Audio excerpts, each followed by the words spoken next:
நபிகள் நாயகம் ஸல்லல்லாஹு அலைஹி வஸல்லம் அவருடைய மௌத்துக்கு பிறகுங்க அப்துர் ரஹ்மான் இப்னு அவுஃப் சொர்க்கவாசி என்று வாக்களிக்கப்பட்ட ஒரு நபித்தோழர்.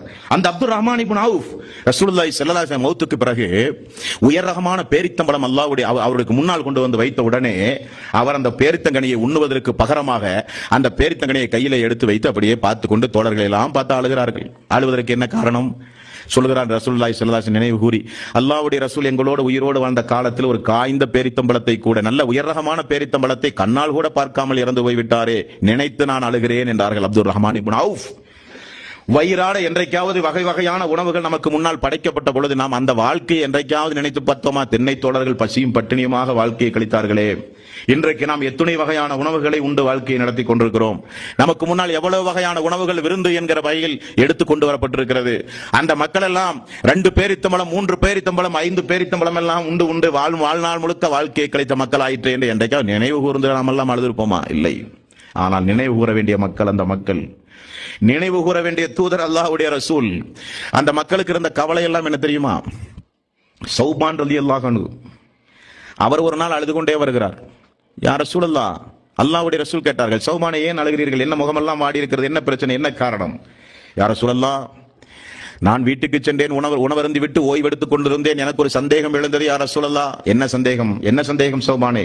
சந்தேகம் வேறொன்றுமில்லை யா ரசூலல்லாஹ், எனக்கு முன்னால் நீங்களோ உனக்கு முன்னால் நாங்களோ மரணித்து போனால் மறுமை நாளிலே சொர்க்கத்தில் எப்படி யா ரசூலல்லாஹ் நாம் எல்லாம் ஒன்றாக இருப்போம்?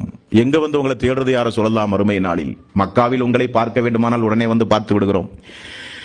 உங்களோடு உறவாட வேண்டுமானால், பேச வேண்டுமானால், சிரிக்க வேண்டுமானால், தோளோடு தோள் அமர வேண்டுமானால் அந்த வாய்ப்பை உடனடியாக நாங்கள் பெற்றிருக்கிறோம். அந்த வாய்ப்பு எங்களுக்கு மறுமையில் கிடைக்குமா யா ரசூலல்லாஹ்?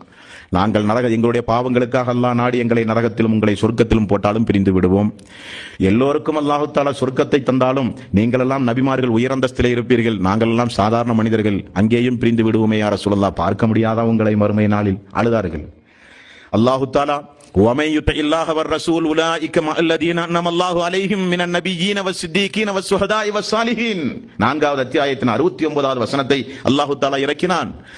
அல்லாஹ்வுக்கு கட்டுப்பட்டு தூதருக்கு கட்டுப்பட்டு யாரெல்லாம் நற்கர்மங்கள் செய்கிறார்களோ அவர்கள் அல்லாஹ்வினுடைய அருளை பெற்ற நபிமார்கள், சித்திகீன்கள், சுஹதாக்கள், சாலிஹீன்களோடு அவர்கள் சொர்க்கத்திலே இருக்கலாம் சொன்ன உடனே அவருக்கு கண்ணீர் வடிந்து நின்னது. அப்பதான் கொஞ்சம் அழுகையை நிப்பாட்டினார். அல்லாஹ்வையும் அல்லாஹ்வுடைய தூதரையும் பின்பற்றி நடந்தால் நமக்கு மறுமையில் அல்லாஹ்வுடைய ரசூல் கிடைப்பார் அல்லவா? அழுகை அப்பதான் நிப்பாட்டினார். இப்படி அழுகணும் நாமெல்லாம். ரசூலுல்லாஹி ஸல்லல்லாஹு அலைஹி வஸல்லம் அவர்களை குறித்தோ மறுமையை குறித்தோ நாமெல்லாம் பேசப்பட்டால் அல்லாஹ்வுடைய ரசூலோடு சொர்க்கத்தில் இருக்கிற வாய்ப்பு நமக்கு கிடைக்குமான்னு கொஞ்சம் கண்ணீர் வரணும் கண்ணிலிருந்து.